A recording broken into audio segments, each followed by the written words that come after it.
দোস্ত এটা কিন্তু চাঁদনি মার্কেট। তো এই জায়গার মধ্যে কিন্তু বহুত কিছু আছে। এটা কিন্তু রাহুল হয়। তো এখন কিন্তু আমরা রাস্তা বাড়াইলাম। তো এটা কিন্তু স্টেশন, হাওড়া স্টেশন। তো বর্তমান আমরা কিন্তু গাড়ি দিয়ে যাবো। তো এই জায়গা থেকে গাড়ি দিয়ে যাইতে মোটামুটি আধা ঘন্টা খানিক লাগবো। তো এটা দিয়ে কিন্তু আমরা এখন যাবো চায়না মার্কেট। তো চায়না মার্কেটের মধ্যে কি কি আছে আমি সব দেখানোর জন্য চেষ্টা করুম। তো এক নম্বরের চায়না মার্কেটের মধ্যে কিন্তু বর্তমান বড় বড় লাইট আর কি। চায়না মার্কেট লাইটের জন্য যাবে দেখছি। তো লাইট কী রকম আছে, তো এটা কিন্তু হয় চায়না মার্কেট। তো লাইট সাইট কিন্তু তামাম এই জায়গার মধ্যে। তো যে কোনো বস্তু আর কি লাইট আর কি বহুত ধরনের আছে এই জায়গার মধ্যে। ছোটো লাইট, বড় লাইট। যেমন এই বড় বড় লাইটগুলো আছে এগুলো কিন্তু ঘরের জন্য হয়।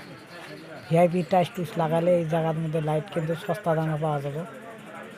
বড়িয়া বড়িয়া লাইট আছে এই জায়গার মধ্যে। এগুলোর দাম কিন্তু একদম কম আছে, সস্তা মানে কি কমও। তো এই জায়গার থেকে কিন্তু মানুষ অন্য অন্য জায়গার মধ্যে নিয়ে যা বিক্রি করে। তো এই জায়গার মধ্যে সস্তা দাম আছে। তো আমরা কিন্তু কিছু কিছু আর কি প্রথমে আমরা দেখতে আসছি মালগুলো, তো কীরকম লাগে আর কি।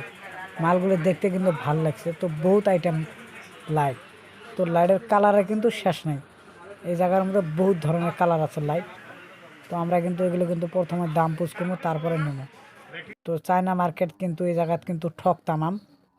মানুষ কিন্তু দাম 150 জিনিস 300 চাবো, 600 চাবো, লেস্তুরি দাম। তো এটি কিন্তু সব জায়গার মধ্যে কিন্তু রেকর্ডিং করবে দেয় না। তো আমি কিন্তু রেকর্ডিংটা এখন বন্ধ করবো।